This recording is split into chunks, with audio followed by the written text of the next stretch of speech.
텐트를 친 지 닷새째입니다.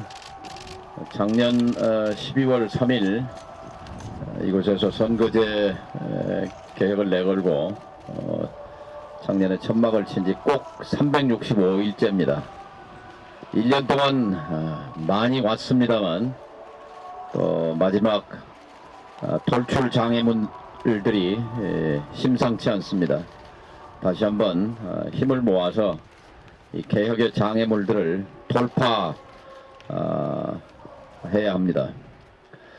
이 정권이 잘못하면 수렁에 빠져드는 느낌입니다.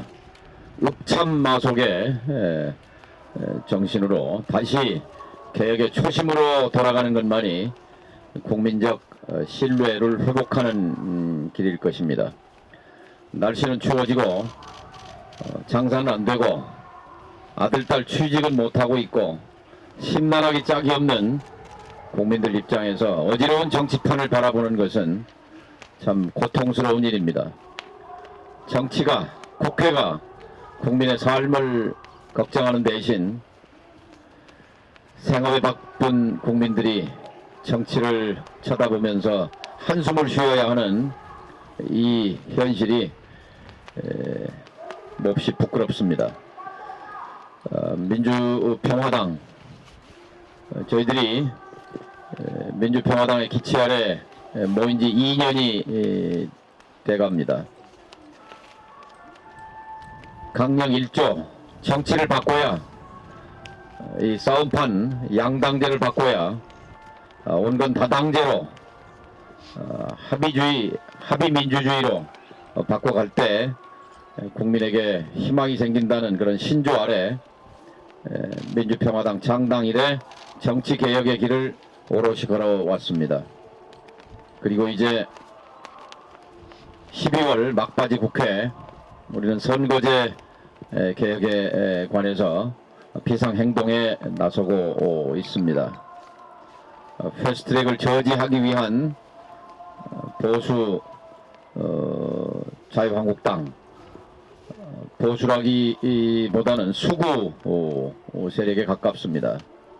이분들은 사실 2016년 12월 대통령 탄핵, 박근혜 전 대통령의 탄핵과 동시에 탄핵됐던 세력입니다. 국민으로부터 심판만을 남겨놓고 있던 세력인데 어느덧 되살아나서 개혁의 저항 전선을 펼쳐놓고 있습니다. 이 정권이 살려준 것이나 마찬가지입니다. 이제 3년 전 겨울 뜨겁게 타올랐던 촛불의 정신을 다시 한번 되새기면서 12월 국회 개혁의 저항을 뚫고 선거제 개혁, 고위공직자 비리 수사처 설치, 그리고 검경 수사권 분리, 또 유치원 3법 처리, 그리고 수많은 민생법안 처리를 차질 없이 처리해 나가는데 민주평화당이 온 당력을 다할 것을 다시 한번 다짐합니다. 지난 주말 고생하신 우리 위원장님들, 당원 동지들께 감사드립니다. 어제 백원우 전 청와대 민정비서관 밑에서 행정관으로 근무했던 검찰 수사관이 서울중앙지검 참고인 조사를 앞두고 스스로 목숨을 끊었습니다. 그 사람은 민정비서관실 특별감찰반원으로 청와대 하명수사 의혹에 연루된 인물이었습니다. 삼가 고인의 명복을 빕니다. 지금 국민들은 돌아가신 수사관이 맡은 일이 무엇이었기에 스스로 목숨을 끊어야 했는지 궁금해합니다.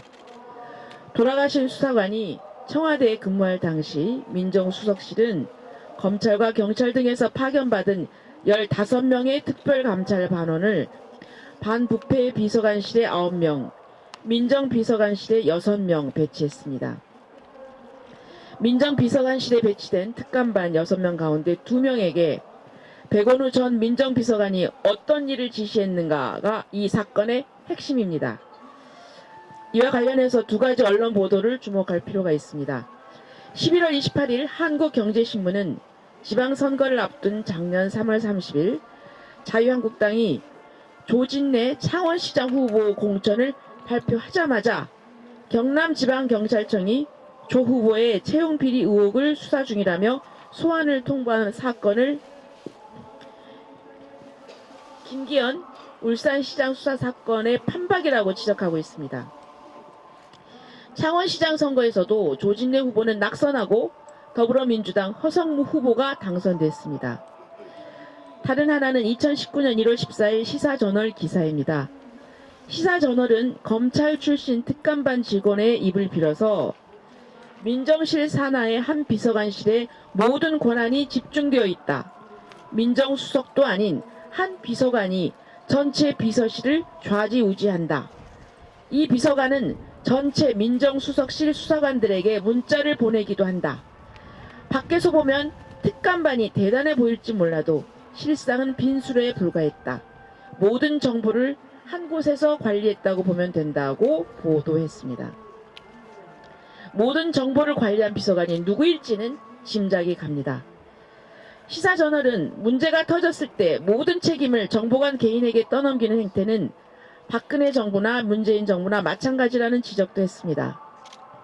정윤회 문건 사건이 터졌을 때는 서울경찰청 소속 정보관이 스스로 목숨을 끊었고 국정원 해킹 사건 때는 임 암흑의 과장이 극단적인 선택을 했는데 김태우 사건을 처리하고 있는 문재인 정부도 개인적인 일탈이라고 주장하고 있다는 것입니다.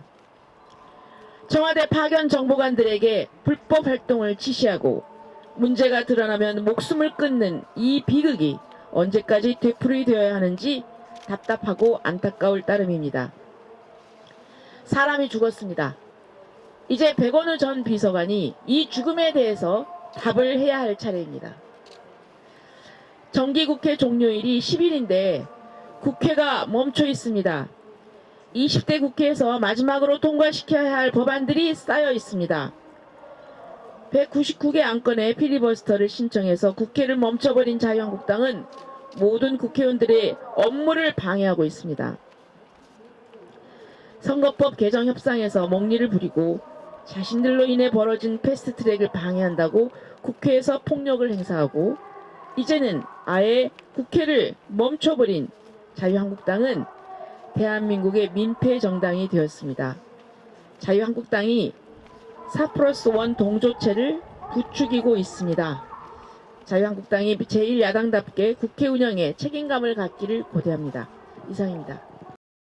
예, 선거법, 선거제 개혁이 눈앞에 다가왔습니다. 하지만 장애물이 만만치 않습니다. 국민들이 지긋지긋해하는 승자독식의 정치, 또 그로 말미암은 경제 사회 양극화는 이 선거제 개혁을 통해서 그 해결의 실마리를 찾을 수 있게 됩니다. 황교안 대표는 정치협상회의, 선거제 개혁과 사법개혁을 위한 정치협상회의를 여는 것에 스스로 동의해서 함께 국회의장과 5당 대표가 논의를 시작하였습니다. 그렇기 때문에 이제 와서 단식을 하고 필리버스터를 하는 아무런 명분도 근거도 없습니다. 그저 역사의 물줄기를 돌리려는 한갓 철진한 구태 몸부림에 불과합니다. 더불어민주당도 마찬가지입니다. 선거제 개혁을 한다면 의원 정수를 확대하는 것에 대해서 결단을 해야 합니다. 그리고 만약 의원 정수를 정 확대할 수 없다면 적어도 100% 연동형은 채택해야 마땅합니다. 그런데 지역구 의석수가 초과하게 되는 경우에 비례 의원을 가질 수 없다라는 그런 오만한 발상과 다른 선진국의 예를 무시한 그런 발상을 아직도 하고 있다면 지금 필리버스터를 하고 있는 자유한국당을 비난할 자격이 없어집니다. 지금 오늘부터 일주일이 역사적인 일주일이 될 것입니다. 87년 체제를 2020 체제로 바꿔내서 다시 한번 제2의 민주화를 시작할 수 있느냐 없느냐의 기로에 서 있습니다. 여기에 민주평화당이 가장 앞장서고 있습니다. 지금 정의당과 바른미래당은 사실 정치 개혁의 차원에서 하고 있기도 하지만 자당의 이익을 위해서 움직이는 것이기도 합니다. 더불어민주당은 유불리를 따지며 개혁을 저울질하고 있습니다. 하지만 민주평화당은 우리 당에 유리한지 불리한지 전혀 따지지 않고 불리할 수도 있지만 우리나라를 발전시키기 위해서 승자 독식의 양극화 경제를 끝내기 위해서 이 선거제 개혁에 가장 앞장서고 있습니다. 앞으로 일주일 우리는 긴장의 끈을 놓지 않고 또다시 집중해서 이 선거제 개혁이라는 역사적 과업을 달성하고야 말 것입니다. 이상입니다. 제대로 당당하게 연동형 비례대표제 관철하자! 의원 정수 10% 확대하라! 개혁정 자유한국당 각성하라! 한 번 더 하겠습니다. 제대로 당당하게 연동형 비례대표제 관철하자! 의원 정수 10% 확대하라! 개혁정 자유한국당 각성하라! 수고하셨습니다.